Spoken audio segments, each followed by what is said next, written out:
فتنه‌ای که بافتند بر باد روزگار رفت، زیرا که ریشه ایران آباد نابود شدنی نیست. فرزندان رستم دستانند و نگهبانان جاوید این دیار، با غیرت و با جان خویش چون ایران فروختنی نیست.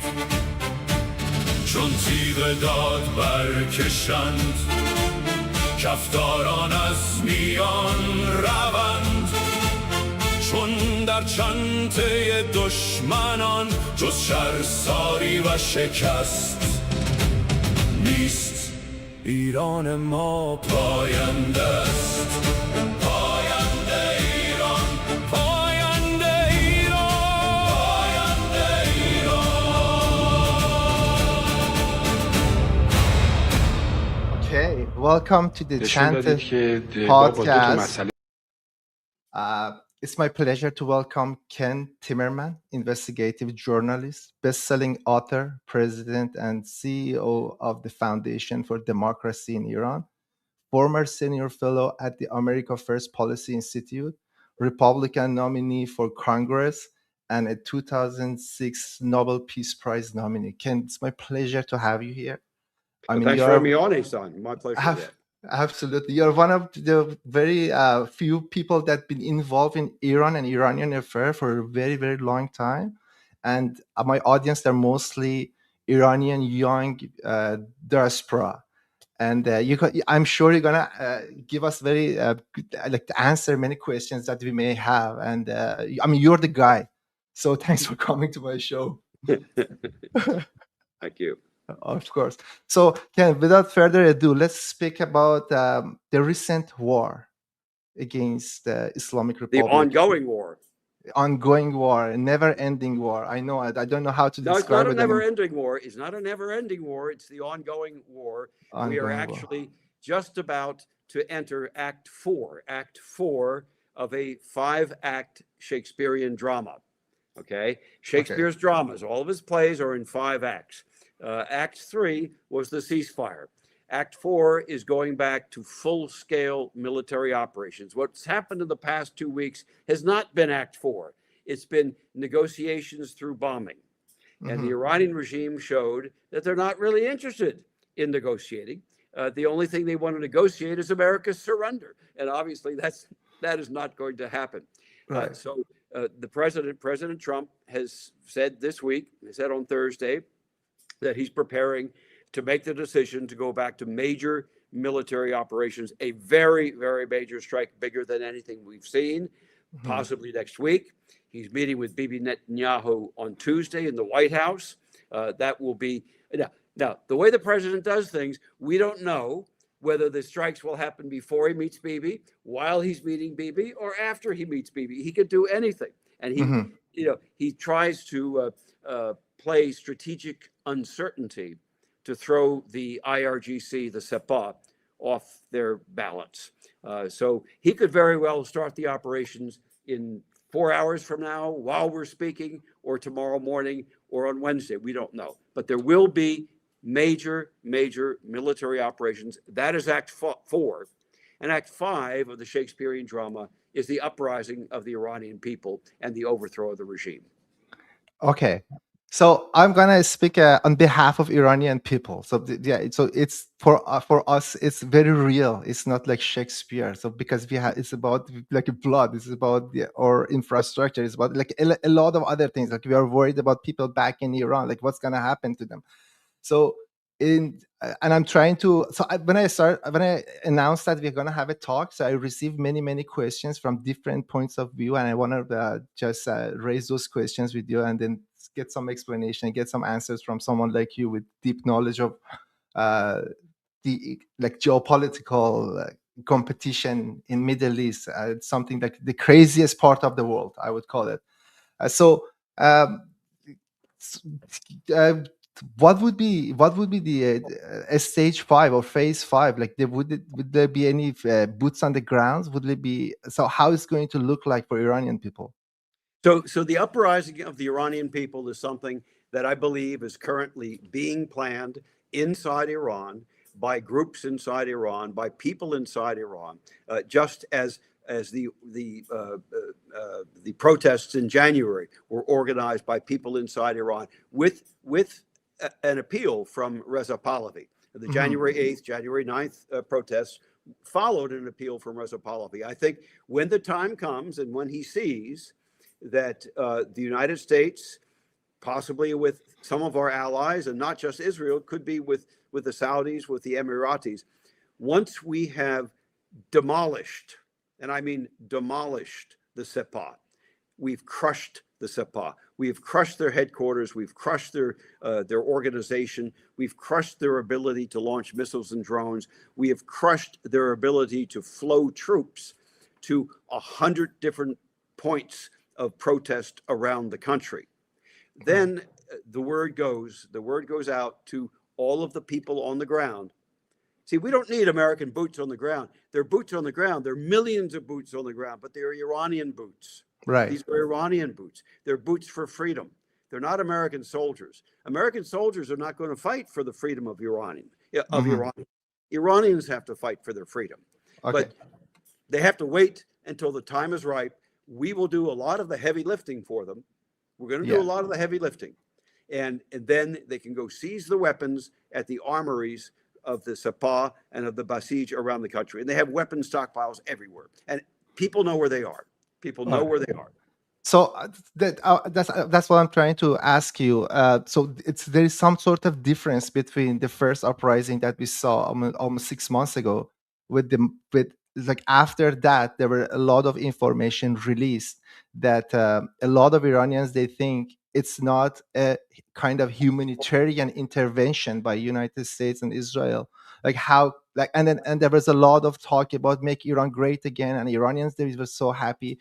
If you look at their demonstration, they put up Israeli flags, they thanked Trump and they thanked Netanyahu. But somehow there new information released that basically Israeli, they're working with other partners like MEK, like separatists, to get into Iran. And this is and I'm sure you know better than myself. Iranians are extremely patriots. They're a very proud nation, and they like the integrity of their land is their highest priority.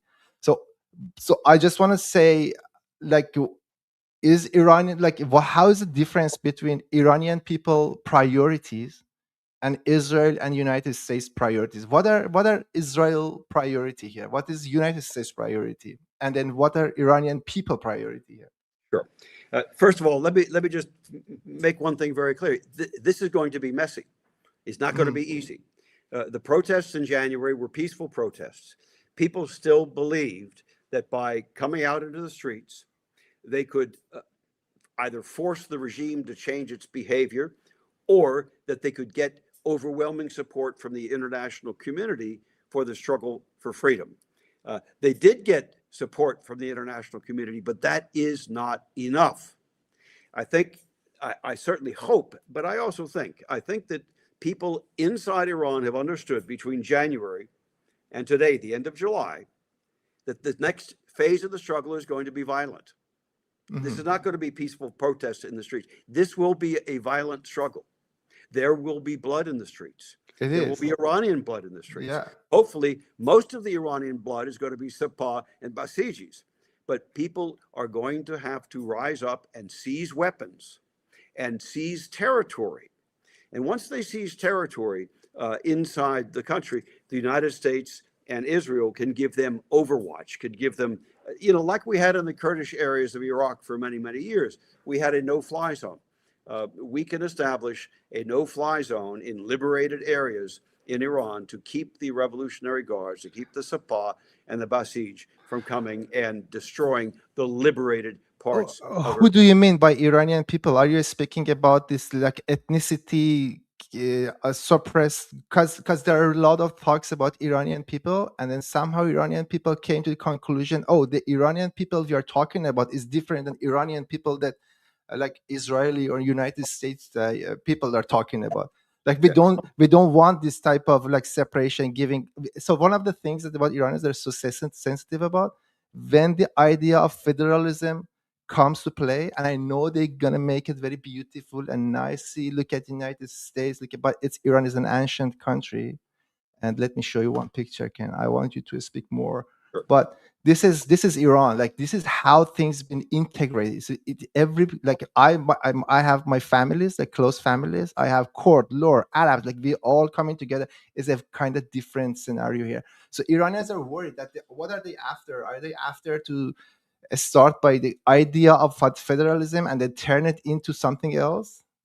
Look, what I can tell you is my own beliefs and my own position towards this. I think that, first of all, Iran is roughly 50% Persian and 50% other ethnicities. We are all Iranian, 100% Iranian. And so there are many ethnicities in Iran and one nationality, which is Iranian. And so Kurds are Iranian, Lors are Iranian, Baluch are Iranian, Azeris are Iranian. And everybody needs to step forward behind the flag, behind the lion, the sun flag. So that's the thing. We don't see it that way. Ken. Well, Iranian people, they don't see it that way. So this will be a struggle. This is going to be a struggle. This is not going to be easy. Revolution is not easy. Changing a regime that's been there for 47 years is not easy. But you need help from everybody. Everybody who considers themselves to be a patriotic Iranian needs to step forward. It needs to step up. You need to work together with people you might not thought you would be working together with a couple of years ago. People talk about the MEK. I have real issues with the MEK. I think the MEK is a Marxist Islamist group. I think that they are really no different from the regime in power today. The only significant difference between them is that they lost the power struggle in 1981 and went into exile and ultimately joined forces with Saddam Hussein. So they are in my view, again, this is my view as an American who follows this, but in my view, they are a traitorous group. They are not a patriotic group.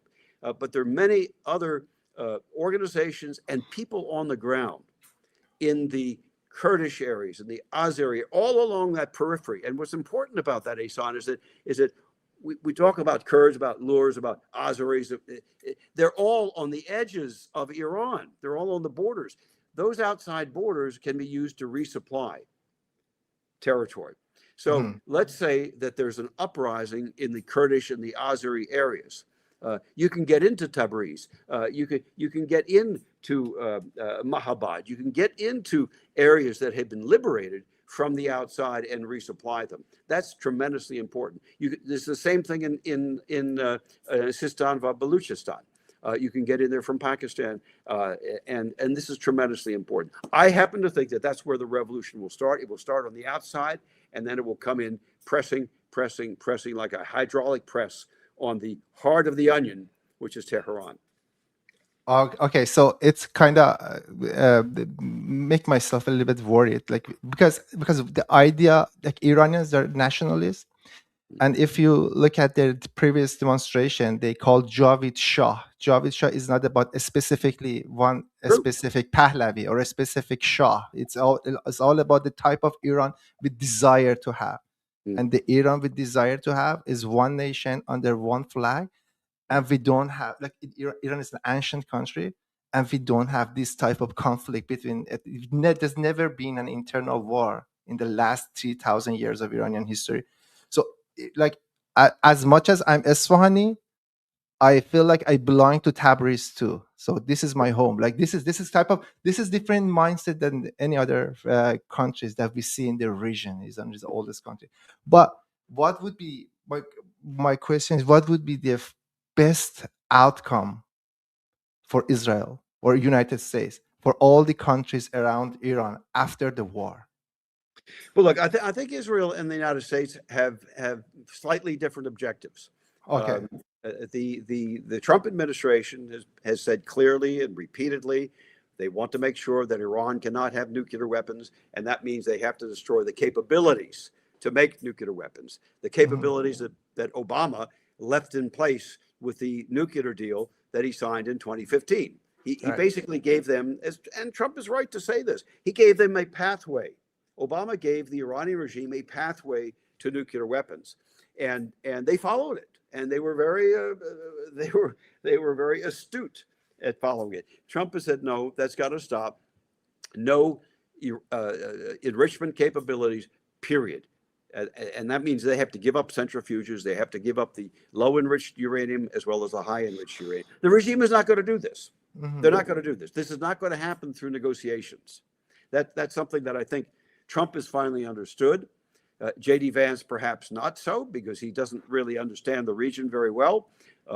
Trump has gone through this negotiation, paid a lot of attention to it, invested tremendously in the negotiation process, and every single time the negotiators, whether it's Arakchi or whether it's Kalibov, the negotiators have shown that they can't deliver a deal, or they don't want a deal. One of the two. Either they can't deliver or they don't want a deal. And Trump has had it. He said, that's it. That's enough. They have to feel more pain. This is what he said on Thursday. And I agree with that. They have to Okay. feel more pain. So Trump is really after only nuclear, like Iranians' nuclear capacity being demolished. This is the only objective from Trump, or is he Yeah. after oil and money and the Strait of Hormuz, and then all, like he would be calling the shots in competition with China and other major powers? Well, What's the real story here, Kim? well, that's a very good question. Trump's goal is to make sure that Iran cannot have a nuclear weapon ever. But to achieve that goal, That's what I want to hear. look what he has had to do. He did not go into the war with the intention of fighting for the Strait of Hormuz. He did not perhaps judge that the Iranians would try to close it. I think that's a mistake. Maybe the military, maybe CENTCOM told him, there's not much they could do, sir. We have the naval assets to keep the strait open. Don't worry about the Strait of Hormuz. I don't know what that conversation was. But it's clear to me that at the beginning of the war, the president thought he could basically wage a war to convince the regime to change their behavior and to give up their nuclear weapons. Well, that's not going to happen. So now his goal, they will not change their behavior. Okay, we've seen that. He gave them this memorandum of understanding on June 17th. That was his ultimate carrot, or bowl of carrots, if you wish. He said, look, I'm going to give you everything you want, including a $300 billion rebuilding fund, right, reconstruction fund. But you've got to open the strait, and you've got to get rid of all of your nuclear capabilities. And what did the regime say? No, we can't even deliver those two things to get all of the goodies. And it reminded me of a story. I was longtime friends with Michael Ledeen, who was involved in Iran-Contra. He went to Tehran in 1986 with Ollie North and the whole, the Bible and the chocolate cake in the form of the key. So Michael was there on that trip. And he came back and he told a group of us, he said, I was in Tehran recently and I cheated a carpet merchant in the bazaar. We said, what, you cheated a carpet merchant? He said, yeah, I cheated a carpet merchant. I went to the bazaar in Tehran. I wanted to buy a carpet to take it home. I go into a store. I see a nice carpet. I asked the guy, I said, how much is it? He said, sir, for you, only $1,000. He said, okay, I'll take it. He said, what do you mean you'll take it? He said, no, that's fine. Here's $1,000. I'll take the carpet. It's beautiful. I love it. And the guy turned to his assistant. He said, wait. This American, he's cheating me. What is this? If I had known he was going to pay me what I wanted right away, I should have asked him $3,000. He cheated me. And that's the way the regime is behaving. That's exactly the way the regime is behaving. The Americans gave them everything that they wanted. And they say, wow, we should have asked for more. But they didn't realize that they also had to perform. They too good to be true. They kind of realized this. They kind of came to the conclusion this is too good to be true. Yeah. And then one more. I just want to add one thing here. Like my audience, they're mostly they are very, very highly educated Iranians, and they're deeply involved in politics. So that's something. So that's why I want to get to the. So I know the current narratives. So we are all hearing, but I want to get to the different layer of the narrative here with you, Mm. because one thing. So I want to show you a map here. They're Okay, but all Israel has a different objective. We'll get to that. Israel has a different objective. okay. So this is the map. They're all countries, like they're with a very, very kind of, I would say, similar to Islamic Republic. Why don't they have this type of issues with those countries? Like we have Pakistan with nuclear weapon. We have uh, and recently Saudi Arabia, they made a deal with the United States to Right. have this type of capabilities. But why? Uh, and then Pakistan. What I'm asking is, I understand this regime is vicious. They are ideologic. That's why we are all living in different countries. There are 10 million of Iranians. They couldn't live in Iran anymore because of the regime and because of their behavior and because we didn't have the freedom. And that's totally understandable. But what I'm trying to understand is that what is the real uh, desired outcome, like if Iran becomes separated, turn to a multiple independent state like Kurdish, as you may say, Azeri, Baluch, Arabs, and then they're gonna. So is this something that Trump would like I think this is something that JD Vance was against, the idea of having this type of situation. That was something he was against, right? Look, I don't think any American leader wants to see Iran split up today. Mm-hmm. I don't think that's the case. I don't think anybody is looking to separate different regions out as separate political entities. I think Iran has to remain.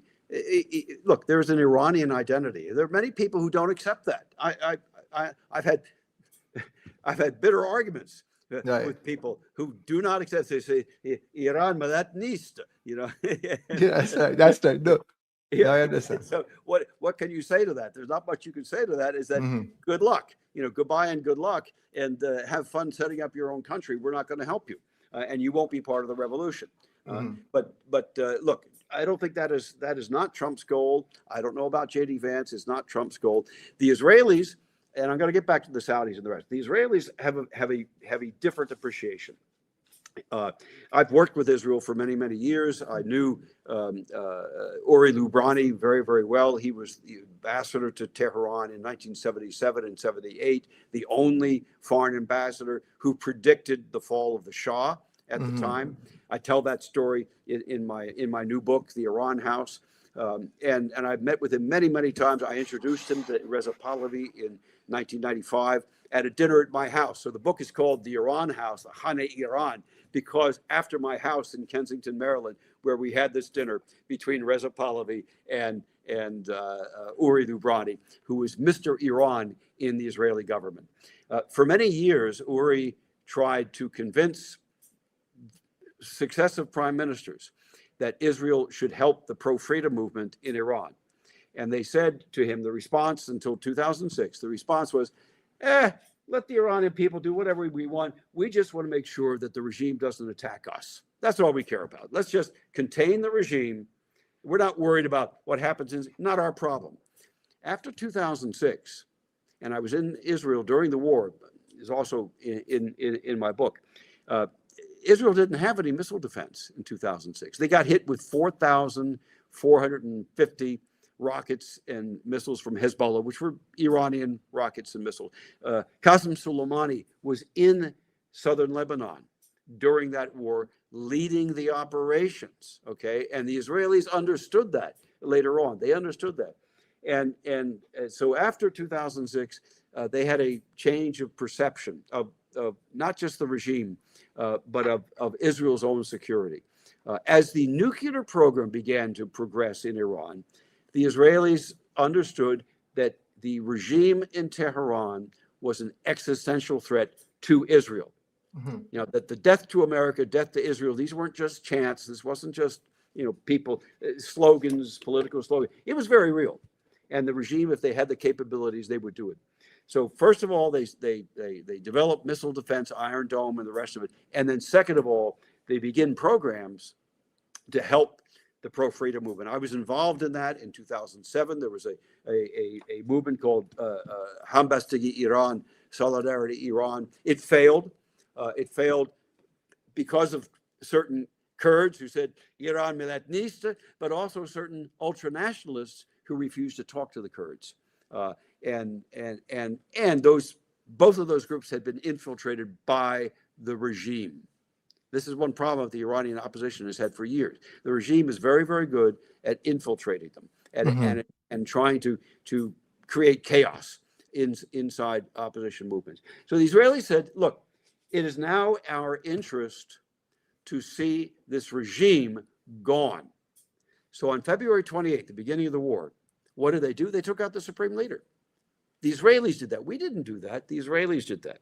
And they did it on purpose. They were trying to provoke an internal change of regime. And they kept on targeting regime leaders. And I think what's going to happen in Act 5 of this war, as the Iranian people rise up, the Israelis, who have far better intelligence than we do, are going to take out leaders of the Sepah, people even, look, they are even capable of flying drones into a Basiji roadblock. And the Basijis know this. Why did it stop? Why did it stop? And it stopped because Trump wanted to stop the war. He wanted to negotiate. The price of oil was too high. He wanted to get the economy under control, and he wanted to show the world. One of the things that Iranian people, they kind of become very and I'm very upfront with my all audience, very suspicious of Israeli agenda, was that, so they keep asking, okay, they handpicked some of the Sepah's leaders. Okay, I want to pick, and they were like calculated who to get rid of, and then they decided like what kind of leaders, and then they kind of came to this kind of, and they, like Iranian reformists, they stayed untouched.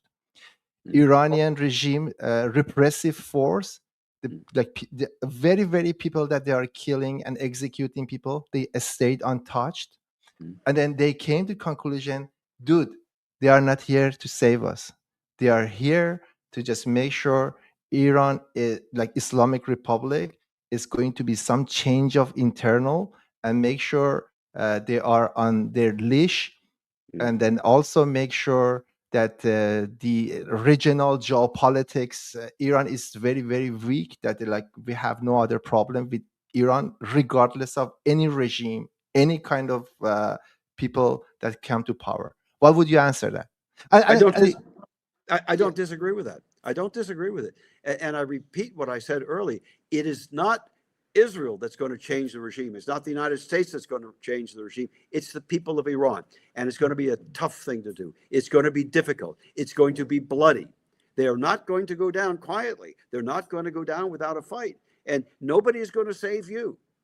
You have to save yourselves and to save your country. Thank you so much. That's the good answer I want to hear. And then one more thing. And then, so, you know, like Iranian revolution, it was very nationalist kind of movement. And when I say nationalist, like people in Europe, people in North America, I live in Canada. And then I know, like, when I come to say, oh, you're a nationalist, it's kind of become offensive. But Iranian nationalist has different nature. Iranian nationalists, they're all, it's about peace. We live together. We have like, so it has totally different meaning. So, and this movement was seen everywhere, even in the most revolutionary institute in Iran. We could hear chanting Javid Shah. And as I mentioned, Javid Shah is not specific to, it's about the type of Iran we want. We want our monarchy back. We want to become Iranian again, peace-loving again. We want to follow Cyrus the Great, that he was the advocate of freedom, the first charter of human rights. So that's how it's it. And then with a lot of people argue that this war stopped and demolished all these movement that Iranians were doing to get to what they want. What would you answer to them? Well, it wasn't the war that stopped them. It was the Sepah and the Basijis and the thugs that they imported from Iraq and Lebanon, who massacred. Now Trump is saying 54,000 people. I mean, tens of thousands of people. Yeah. That's what stopped the movement at the time. The war has just put it, how should I say, in a temporary rest, replenishment, hopefully resupply, hopefully better organization. The war hopefully gives the movement inside Iran the opportunity to make contacts back and forth, to organize better communications amongst different groups. But the war did not stop the internal revolution. The war just made it dangerous to go out onto the street. The CENTCOM, the president, and the Israelis will all let you know when it's safe to go out in the streets and go kill the mullahs and kill the IRGC. Right, right, right. So can I go back to my question again? If you want to go, give me 2, 3 bullet points of what would be the first, second, and third Israeli priorities, the best outcome for Israel. What would they be? Well, I think the Israelis share with the United States the goal of having no nuclear capability in Iran. But the Israelis have finally come to understand over the past 20 years, and I've played a very tiny role in that, helping them to understand this, that they can't get there unless they achieve their second priority, which is to get rid of the Islamic Republic of Iran. They have to get rid of this regime because the regime will never give up its nuclear capabilities.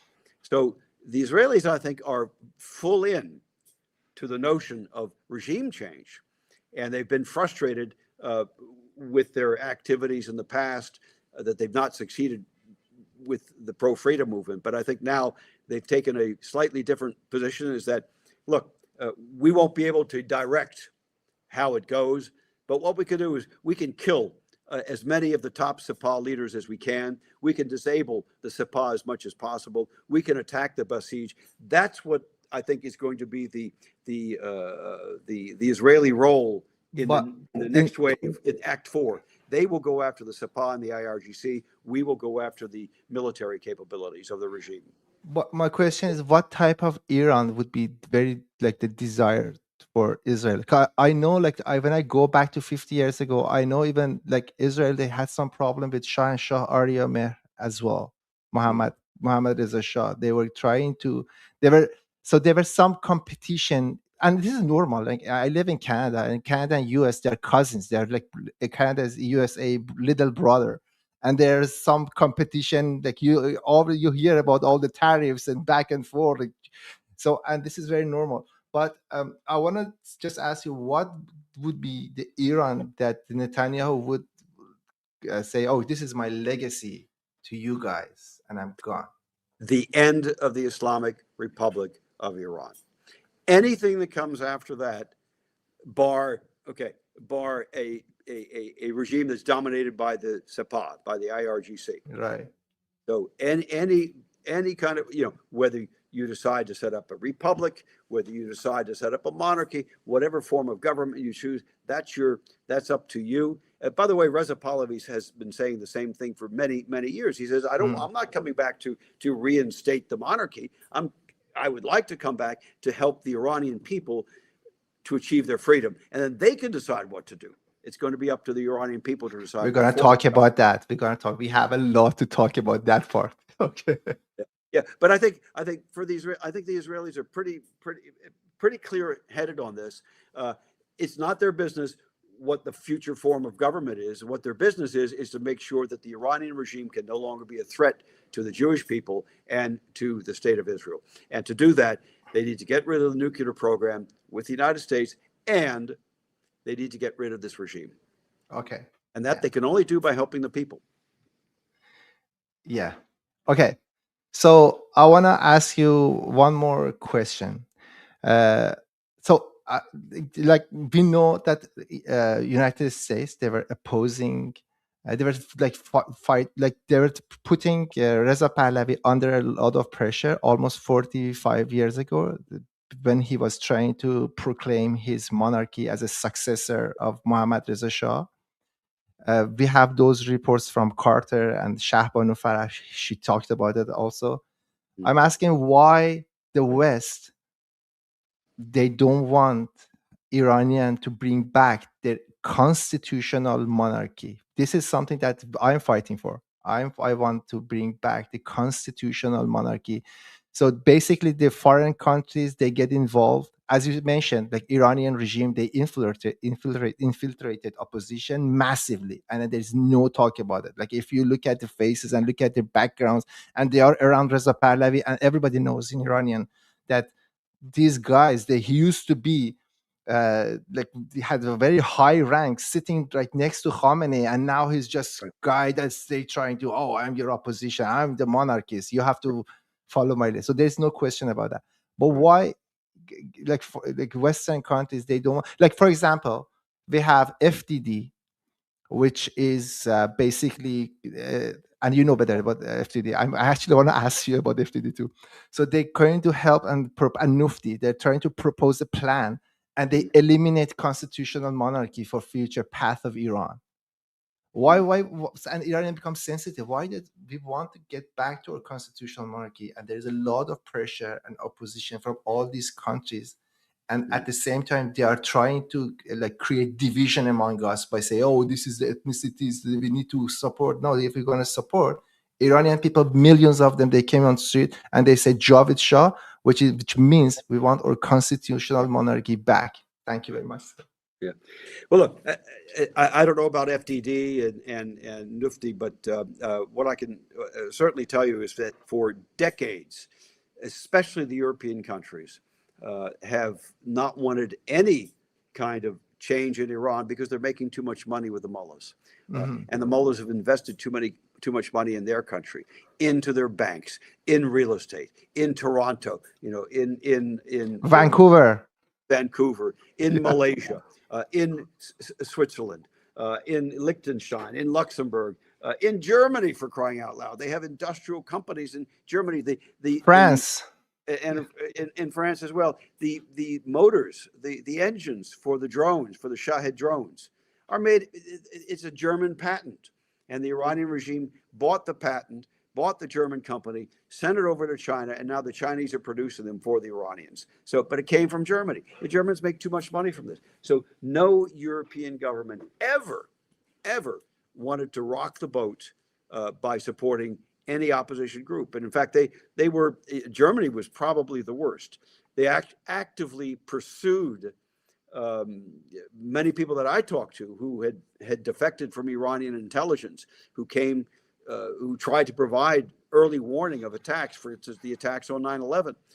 There were people that I was talking to in Germany, former Iranian officials in the intelligence service, in the Sepah, not in the Sepah, in the Etalat, and the Germans went after them, and they harassed them, they targeted them, they tried to make sure that they could not get a job, they could not get any social benefits. They tried to essentially drive them into suicide.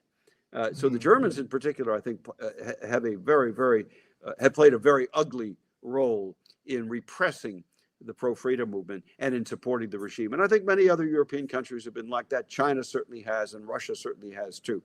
They've been making money hand over fist with the regime. Right. So Tim, I received some questions from some of my, and I want to share my screen with you to go over the question. And there would be, and then for each question, let's just spend like 2-3 minutes to answer, because I'm very excited you're here. I hope we have this type of sessions in future again, Tim. Okay, let me see. There you go. Yes. It's a one-man job. Podcast is a one-man job. So sorry about it.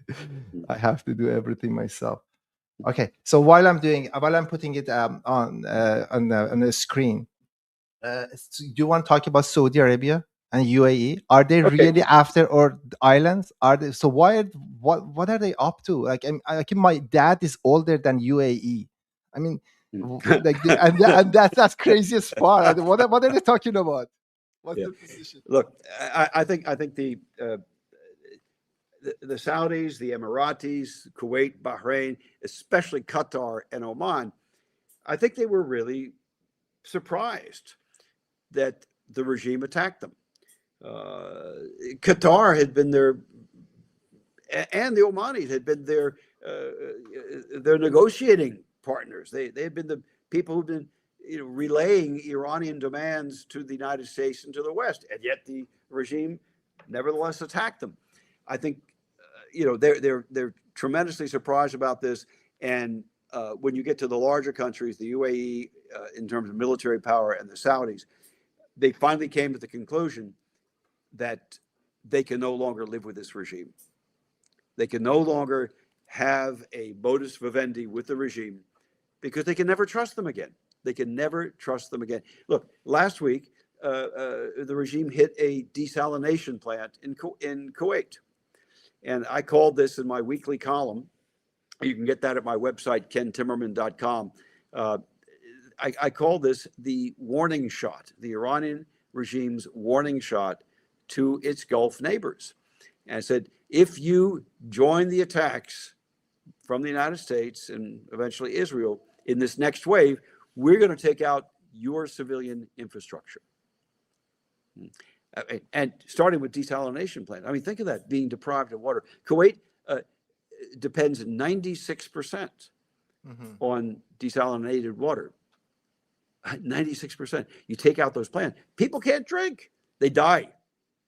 I mean, it's mass murder that the regime is talking about. So I think the Saudis and the rest of them have really changed their appreciation of the regime and their strategy towards the regime, and they want to see it gone. And that's new. Were there friends of Islamic Republic before, and this war kind of changed the? I don't think you could call them friends, but they tolerated it. They had a modus vivendi. The Saudis had on again, off again hostilities. They were killing each other's intelligence agents, officers around the world. But they had a modus vivendi. In Dubai, there were hundreds of billions of dollars money laundering assets in Dubai. And finally, the Emiratis, they froze those assets in April. Wow, that was a huge shock to people in the Revolutionary Guards who thought that they were taking care of their kids and their grandkids forever with stolen money from the Iranian people.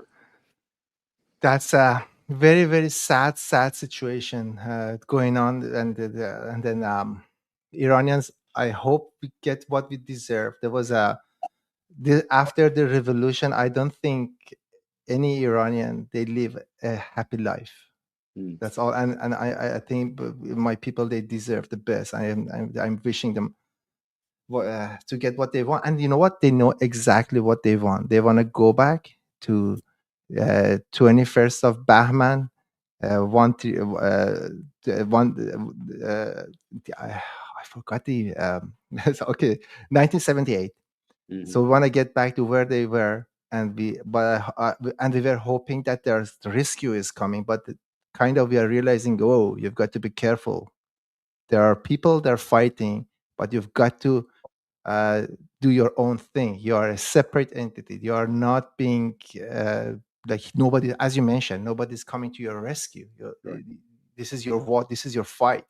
Okay, so let me share my screen, and one of my good friend, she actually. I think that's a she, but she read your book and she has some question. So first of all, in one of your, so you mentioned that you have, there was a guy called Zakari, and you said, and then he knew, and then you put together very descriptive, very detailed, like how Al Qaeda used Iran, and then you basically creating a case that Islamic Republic were involved in 9/11, and we are talking about hundreds of billions of compensation from Iranian frozen money to the victims of 9/11. So do you want to talk about, so like, and then the question is, how did you verify? Because it was extremely descriptive. I read that chapter as well 2 times. In one specific, you mentioned that the court didn't accept those kind of claims. Did they accept it finally, or? I'm sorry, the Kurds didn't accept what? The judge. Did they? So did it go through this claim that Iranian regime, they were involved in 9/11? Oh, What was? absolutely. Oh, the courts, No, no, not Absolutely. courts. Yes. I'm sorry. I'm talking. So what was the final decision? What was the final decision of the court? So in 2012, the courts held in New York, this was the Southern District of New York, federal court, held that the Iranian regime played a material role in assisting the Al Qaeda plot to attack the United States on 9/11, and they issued a judgment with 253 factual points, uh, Hmm. basically setting out exactly what the Iranian regime had done. And we based that, which we submitted to the court, on not just one witness, not just two witnesses. We had 10 expert witnesses. We Hmm. had We had 5 Iranian defectors who had been direct eyewitnesses to the events before 9/11, during the operation itself, when the Iranian regime was collaborating with Al Qaeda. This was in 2000 and early 2001. And then afterwards, and remember, the afterwards was when, after the attacks, the 9/11 attacks, Al Qaeda fled through Mashhad into Iran. Thousands of Al Qaeda fighters. Tayyabad. Yeah, exactly right. You mentioned So Tayyabad. we had multiple eyewitnesses. Then we also had the testimony of people from the 9/11 Commission, which issued its report in July of 2004, and they concluded, they had 2 pages in the report, page 241 and 242, where they talked about Imad Mugniye. They did not name him in the report, but we learned that was the person they were talking about. Imad Mugniye, who was the Iranian regime's top terrorist. He was a Lebanese Shia, and he was their liaison to Al Qaeda, and he was convoying the Al Qaeda hijackers from Damascus and from Beirut and from Saudi Arabia to Tehran before the attacks. And that's in the 9/11 Commission report. And they said this matter requires further investigation by the U.S. government. The U.S. government never conducted that further investigation after 2004. We did, and we did. And the courts accepted our investigation and agreed that the Iranian regime played a material role in the 9/11 attacks. Okay. Uh, in some part of your book, you mentioned that the embassy, United States embassy in Azerbaijan, never uh, admitted that this guy. So they kind of say this guy Zachary guy was kind of a fraud. Uh, and then another. This is one of my question, because a lot of this claim was based off of what he talked about. And the second part, you were the expert in that case, right? I was an expert. Yeah, I was one of the lead investigators. Yes, Lead investigator. And then my second question, you also interviewed Bani Sadr, yes, and you were his translator. yes, because he spoke in French. Yes, Isn't that a conflict of interest? a To conflict be of an interest. and then a translator? I don't know. They needed to have somebody translate. I knew him very well, and I understood his French, which was approximate. We actually did a sworn deposition with him. Yeah, that was accepted by the court.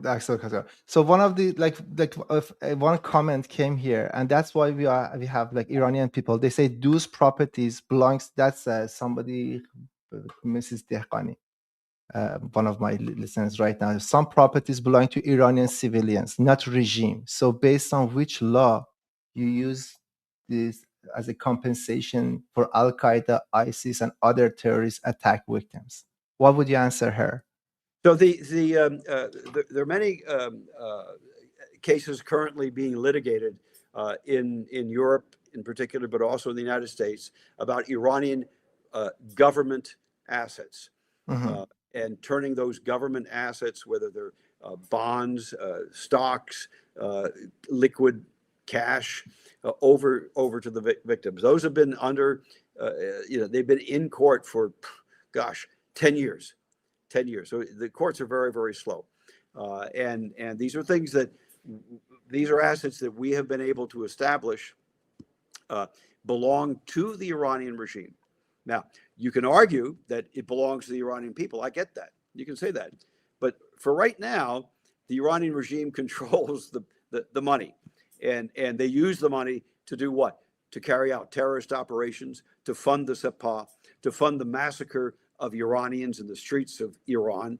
The regime is using those assets to carry out murder and terrorism, both at home and abroad.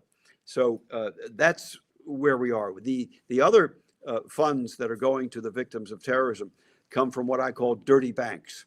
And this was a law passed by Congress in 2016, I think it was, the Victims of State-Sponsored Terrorism Act.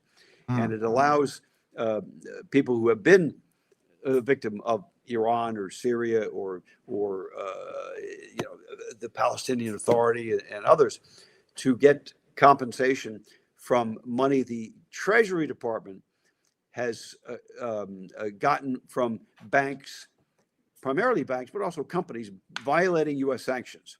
And it began with an $8 billion seizure or forfeiture from the Banque Nationale de Paribas in 2015. $8 billion, because they were basically processing all of the regime's dirty money.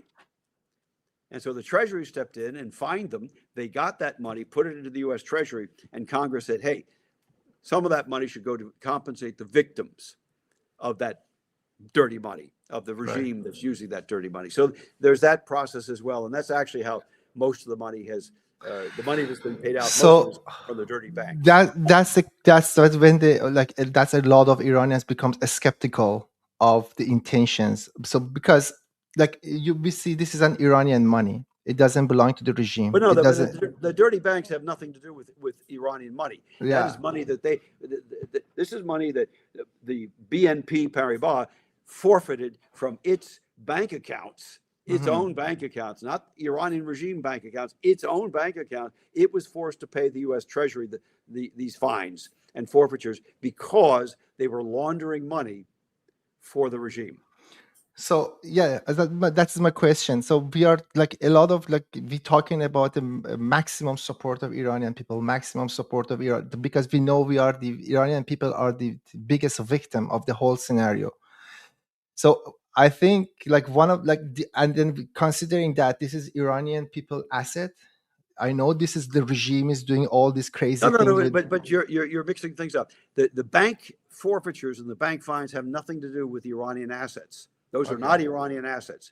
Okay. That is a penalty that these dirty banks, Société Générale, BNP Paribas, a number of British banks, a number of Canadian banks, a number of Swiss banks and Luxembourg banks. These are penalties that those banks have paid to the U.S. Treasury because they bypass the sanctions. Yes, exactly. It is not Iranian regime money. It's not Iranian people money. Okay. But and then Iran. So basically, that was the case, and it went through. So why wasn't there any case against Saudi Arabia? Like all these countries, they had a major role in 9/11. Iran was a pathway from somebody from Tayyibat came in, got the airplane, went somewhere else. But these are actually the countries that were the main responsible for 9/11. Why did they left beside? So, this is a good question, and there are many of the 9/11 families who believe that Saudi Arabia played a role in the attacks. But they have not been able to provide any evidence to the courts that show the implication of the government of Saudi Arabia. They've showed individuals who are Saudis. 15 of the 19 hijackers were Saudis. Okay, absolutely. 15 of the 19 hijackers were Saudis.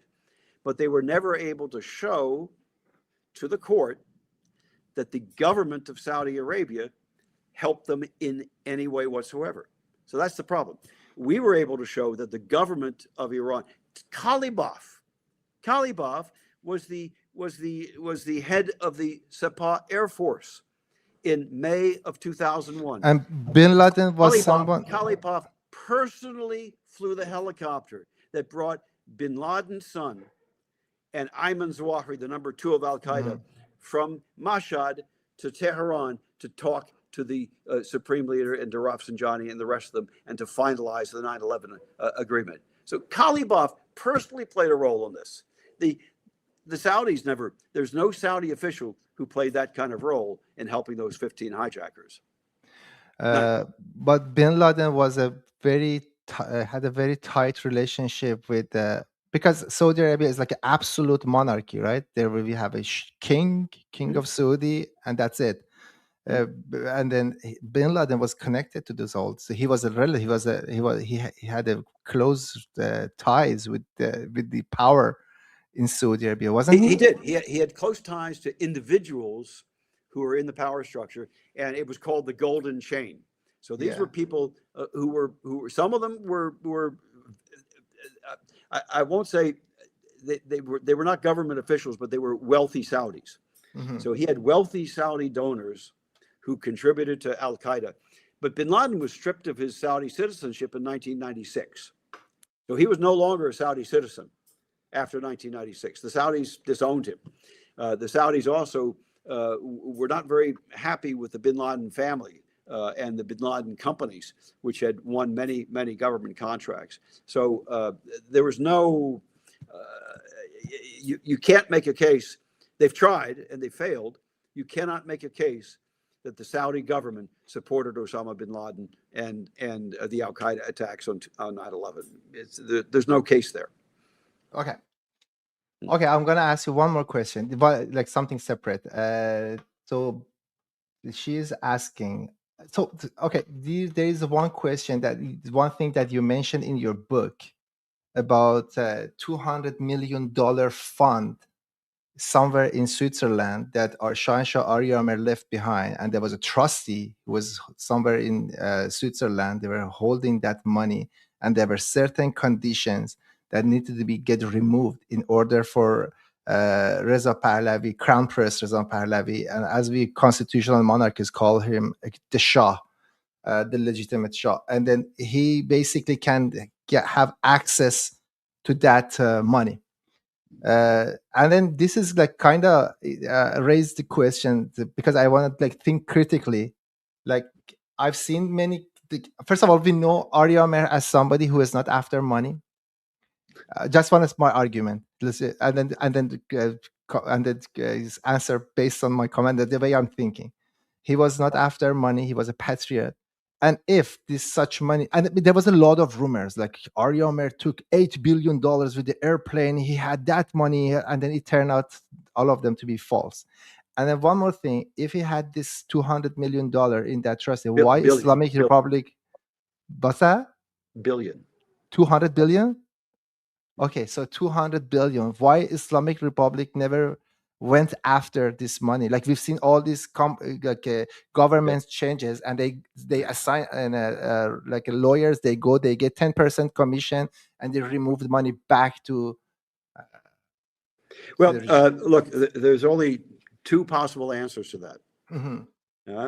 Either they hid the money so well through bearer bonds in banks in the British Virgin Islands and elsewhere, and that was the scheme that was described to me that I wrote about in the book, or the money wasn't really there, and I don't believe that Reza Pahlavi was ever able to access funds that his father may or may not have set aside for the future Shah. I can tell you that while he leads a well-to-do lifestyle, he's not. I know him pretty well. He's not after wealth. He's not after power. He really is dedicated to the freedom of the people of Iran, and he wants to be a leader of the movement that reestablishes the freedom of the people of Iran. And it's not for money, and it's not for power. It truly is for the well-being of the Iranian people. I believe that is his mission in life. But these 200 billion people, if you want to give a percentage that this money really exists, like based on your gut's feeling, like what would the percentage? Like 10%, 20%, 90%? You know, I honestly don't know I haven't looked into it recently, but when I wrote the book, which was 20 years ago, my understanding was it was essentially controlled by a bunch of corrupt Swiss lawyers. And having had a lot of relations and known corrupt Swiss lawyers, that did not surprise me. And it did not surprise me that they were not going to turn the money over to anybody who came calling. I'll leave it at that.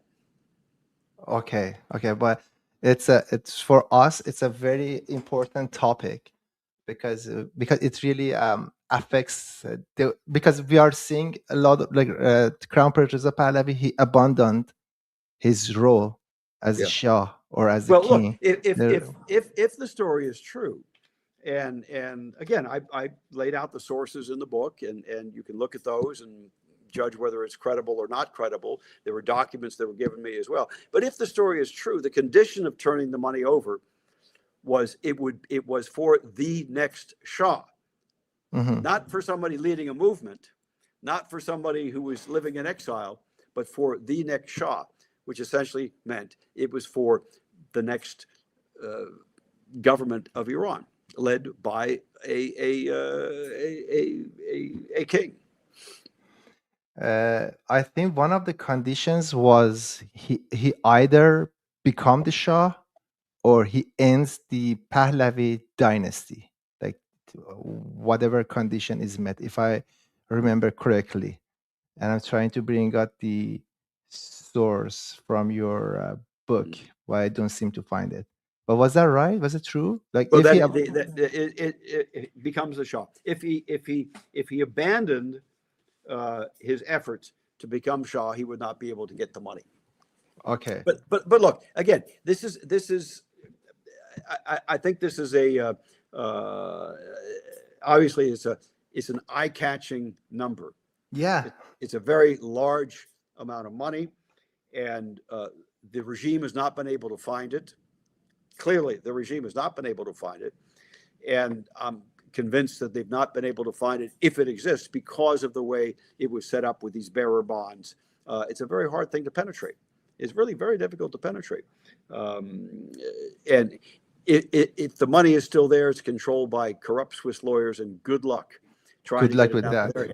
Yeah, yeah, it's gone. Okay, so let's not even talk about that. If it's really if Islamic Republic, they were not able to return, like use the money for their agenda, and then they return it back because they're selling Iran basically for what they want to do.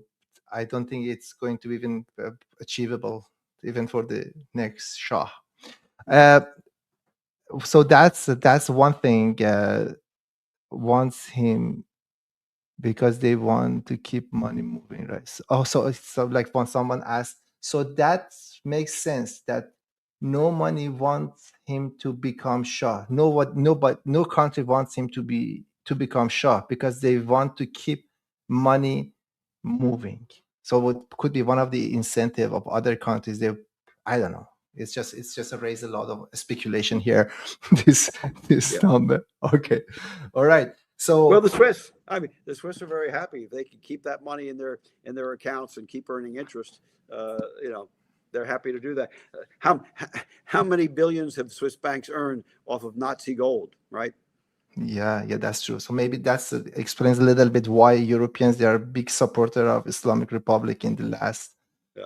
Well, there's a lot of money, as you mentioned. There's a lot of money involved. Let's talk about Iranian opposition. Let's look at them. I mean, there have been specifically about Crown Prince Reza Pahlavi. So, like, how do you assume that you're speaking with him? Go over his record, give him a true, honest judgment, and tell him in what area maybe he needs a little bit better. Maybe in one area he doesn't need to do this and that. So, what would be your message to him if you want to speak directly to him? Well, as I said, I know Reza Pahlavi pretty well. We've been friends for over 30 years, and I've seen him evolve and become a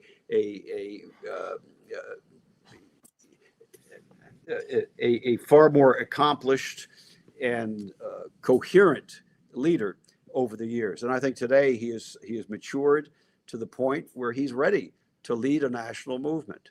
Mhm. And he's ready to talk to people from all parts of Iran. I mean, he has specifically, and this is something I've mentioned to him many times in the past, he has specifically reached out to people living in Kurdistan and Azerbaijan and the Baluchi areas, Lurs, all these minorities in Iran. He's reached out and said, look, we are all Iranians. We are all Iranians. Come with me. You have your place in the new Iran. And I think that's a very important thing for him to have said, because there's a lot of mistrust over the years on both sides. So I think he's matured. I think he is a clearly recognized voice when he travels abroad, whether it's to Israel or to Europe in particular, obviously the United States. He's a recognized voice for the Iranian people. And I think, as you have mentioned many times, he's also recognized inside Iran. Nobody else, people, when they demonstrate in the streets, they're not chanting for the MEK, they're not chanting for this group, they're not chanting for that group, they're chanting Javid Shah. And that's unique. And I think it's something that he has earned over the years. I think he's really matured tremendously. By the way, Ehsan, I've got family. I know family here. I understand. I wanted to end it. So yeah, and I've got a family dinner coming up. So absolutely let's go enjoy another your couple dinner. Minutes and then, Okay, no, I wanna actually end it here, but I hope you come on my show again. So there's a lot of questions I have, and I hope that we can get to talk about it another time. Sure. No, it's a great pleasure, and I appreciate you having me on. And again, some of the stories I've told you can find in my book, The Iran House, which is a more recent book than Countdown to Crisis. Countdown to Crisis tells the 9/11 story, and it's a lot. They've got a lot of stuff in it. I got a lot of stuff in it. Yeah, and it tells the story about the beginnings of the Iranian nuclear weapons program. And by the way, that's why I was nominated for the Nobel Peace Prize the year after that book came out, was because of what I wrote in Countdown to Crisis. Nobody understood that at the time. Nobody understood the relationship with communist China. They didn't understand it was the Chinese who gave the Iranians the hexafluoride plant to transform natural uranium into uranium hexafluoride gas, that they helped them with the enrichment centrifuges, that the Russians helped them as well. People didn't understand that at the time. So all of that is in Countdown to Crisis, and you could read that there. So thank you, Ehsan. Thank you so much for your time, Tim. It was Ken. Thank you so much. Enjoy your dinner. Say hi to your family. I appreciate that. Good. And look forward to it again. Yeah. Absolutely. Take care. Okay. Bye. Bye-bye. Yeah.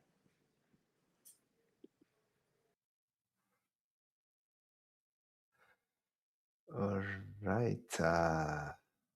از سوی یک فرزند خرد آن وطن این است که ما به پا میخیزیم آن وطن را میگیریم و همه سر به سر تن به کشتن دهیم از آن به که کشور به دشمن دهیم و دشمن امروز سراسر مرز ایران را گرفته است.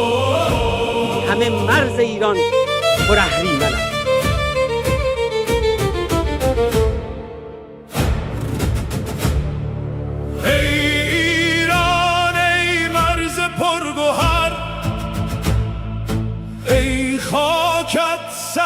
چشمه هنر دور از تو اندیشه بدان پاینده مانی و جاودان ای دشمن ار تو سنگ خاری من آهنم جان من فدای خاک پاک میهنم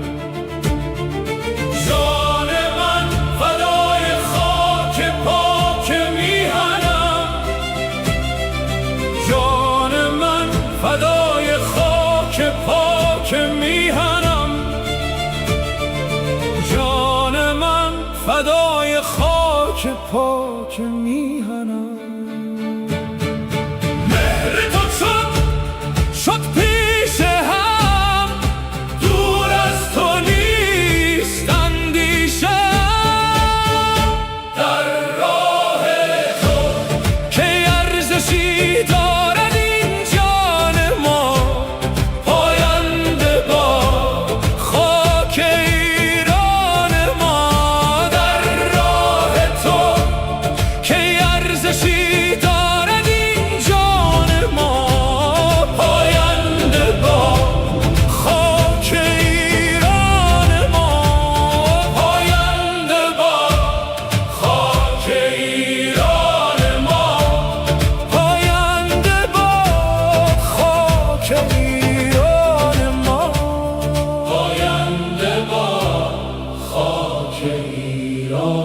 ما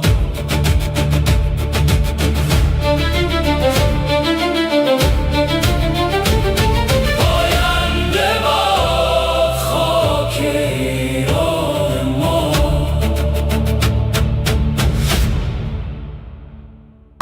اون که گفتم تا من و شما که امیدوارم همتون وطن پرست هستید و قوای مسلح هستیم، خب ما نمیذاریم این کار بشه.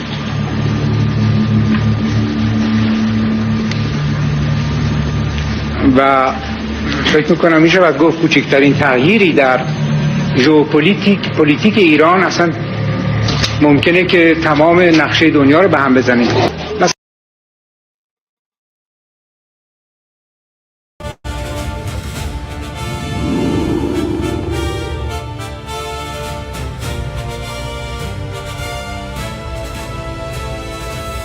فتنه‌ای که بافتند بر باد روزگار رفت، زیرا که ریشه ایران آباد نابود شدنی نیست. فرزندان رستم دستانند و نگهبانان جاوید این دیار، با غیرت و با جان خیش چون ایران فروختنی نیست. چون تیغ داد برکشند کفتاران از میان روند، چون در چنته دشمنان جز شرساری و شکست نیست. ایران ما پاینده است.